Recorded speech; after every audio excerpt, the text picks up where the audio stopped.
aidha ni yake ama ni ya kukomboa. Kutoka wakati huo, ni wakati nahusika na mambo ya makanisa, wanasiasa walikuwa wapi?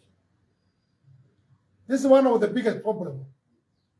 Sisi kama politician, we don't condemn bad things ndio tusipoteze kura. You come to see that there are many politicians who are aware ni kitu gani inaendelea. Hata wengine walikuwa akienda pengine kwa hizo makanisa. I think we need to come to our senses, our brain, kujifikiria when we are doing anything. Ama tunaomba kura, tuombe kura kwa njia ina hekima, tukiangazia wale tunashughulika na hawa ni nani. Nyumba 10 ilikuwa wapi? Administration ilikuwa wapi? Special branch ilikuwa wapi? Chief alikuwa wapi? Pengine unaweza kusema dio kwa sababu ya transfer hapa na hapa, pengine anaweza kosa kuwa na information. But the chief is a permanent person from that area. Nyumba 10 ni watu wa kutoka huku. Pastors wengine, what were they doing? The problem we have, and it's a big problem. Kama Mackenzie ataweza brainwash watu mpaka wafe. I want to let Kenyans understand this. It is the same thing some of politicians wana brainwash watu. Wanachaguliwa kwa ukabila,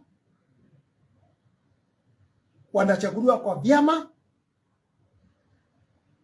kwa sababu watu wale wanachaguana ni nani? Ndio watu walikuwa kwa Mackenzie. It's the same big number of those people. There's still the voters. So, sasa tumeangazia watu yote na serikali kila kitu yote mambo ya Mackenzie. But I want to ask the question to the Kenyans.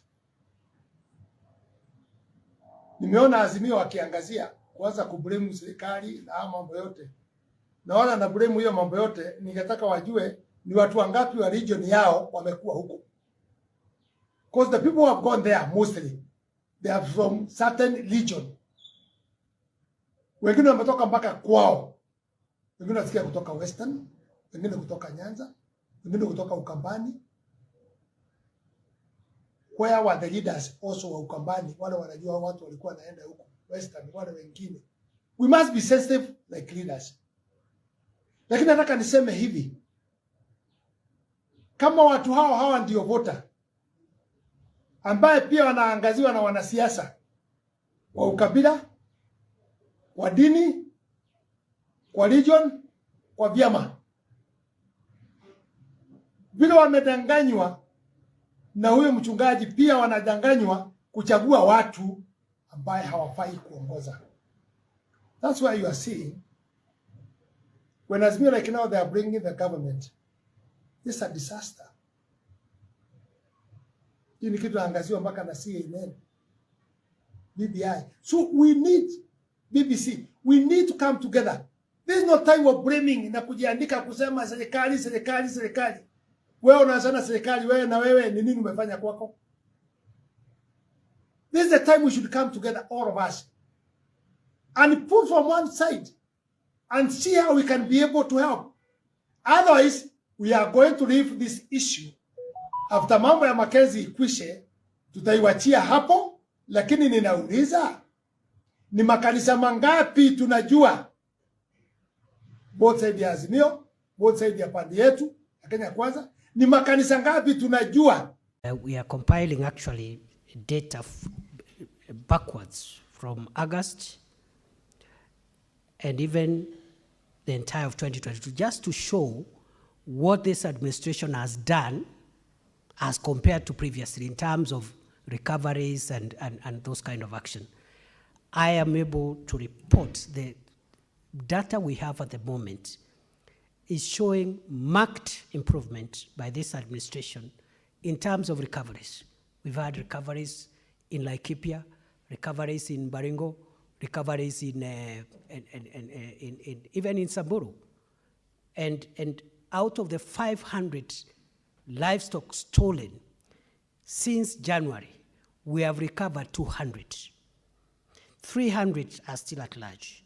And the reason is because these criminals, once they steal, they separate the livestock in small groups and disappear. They allocate each other 10, 5, 20, 15. So when you recover, you will hear that 200 goats have been stolen, but it will be shared with 10 each, 20 people, and they go different directions. So when you recover in bits and pieces, and that's part of the reason why we've not had 100% recovery. But again, we are working on how to improve our recovery progress. Finally, the senator has asked about what we are doing to make sure that our officers are trained, the national administration officers are trained and equipped.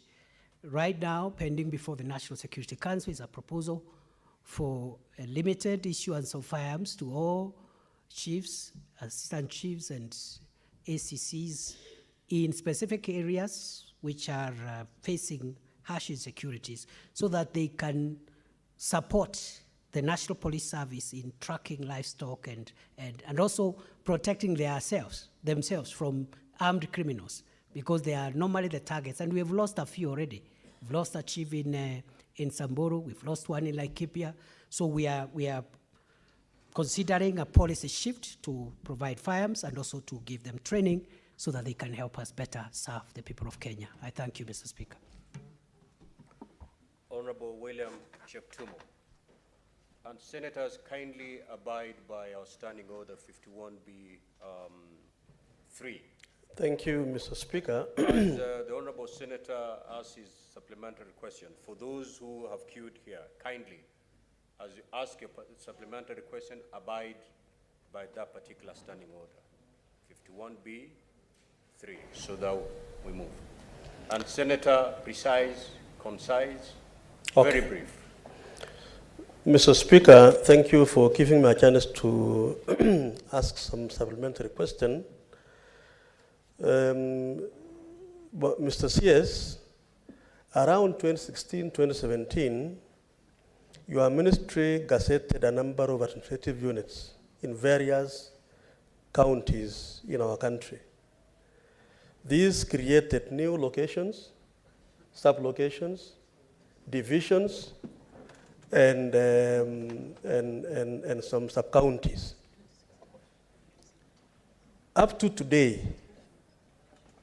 those gazetted units have not been activated or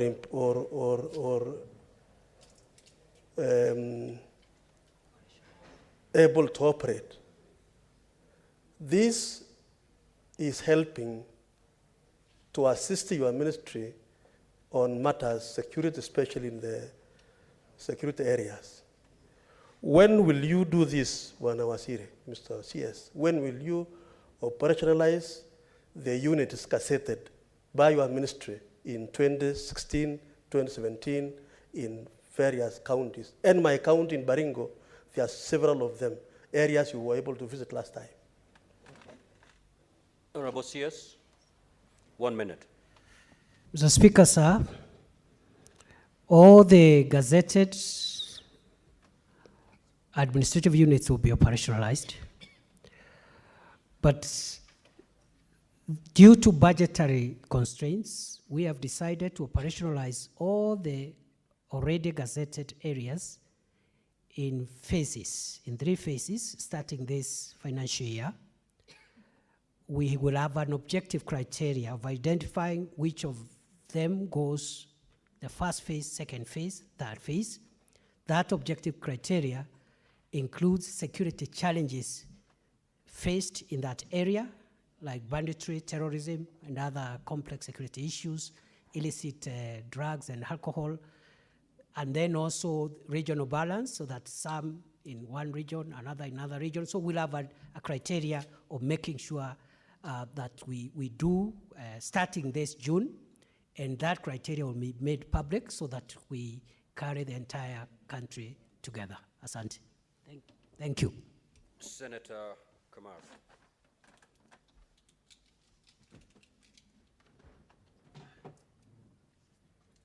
Thank you, Mr. Speaker. I want to thank the Minister for the CS for a well-detailed response, which has opened other things for all of us. We know him for a thorough person. Mr. Speaker, from those of us who watch from far, I don't know, I want to ask the Minister whether there is a policy of handling people who have been displaced by government for reasons including what happened this time when people were moved from their places, because what we were seeing in the media, people who were really in a very bad situation. Is there a policy where food must be provided, sanitation must be provided? Because if people are told to move and they have not told where to move to and how they are going to live, it becomes tricky. Can the Minister expound on what policies they have on how to handle them when they have left their homes? Thank you. Yes. Mr. Speaker, sir, in response to the supplementary question asked by the distinguished Senator Margaret Kamar, I would like to respond as follows. That any Kenyan who was displaced as a result of the ongoing security operation or for whatever other reason, the policy of the government of Kenya is to resettle them. As I have said earlier before this House, Mr. Speaker, we have begun tracking whether there are any victims of the orders that I issued in Malaso on 12th of March 2023, starting with Samburu tomorrow, and all the other counties will assess if there are any genuine people who are displaced as a result of those orders. The government of Kenya will facilitate either their return or their settlement so that no Kenyan is deprived of their property or deprived or removed from their habitual places of residence. I thank you. Senator Kathuri.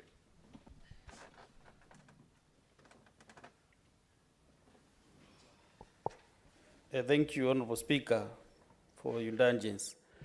Honorable Speaker, my question is very indirect and almost similar to what has been asked, because I agree that the future of Kenya is the north, but that is the future. So I'm asking what immediate measures is the ministry taking to make sure that that area is considered in a very special way so that that custom of banditry can stop, so that they can start farming and doing other things. What immediate measures is the government taking besides militarization of the region? Thank you, sir. Honorable CS. So, Speaker, sir, in response to the supplementary question raised by the distinguished Senator for Meru, I would like to tell the House that the use of force is an immediate, short-term, and painkiller remedy for the problem. And therefore, once we stabilize, we will roll out all the other interventions in terms of socio-economic, infrastructural, and amenity development, peace building as well, and we request the support and cooperation of the elected leaders. And I can report to this House that the ministry has already generated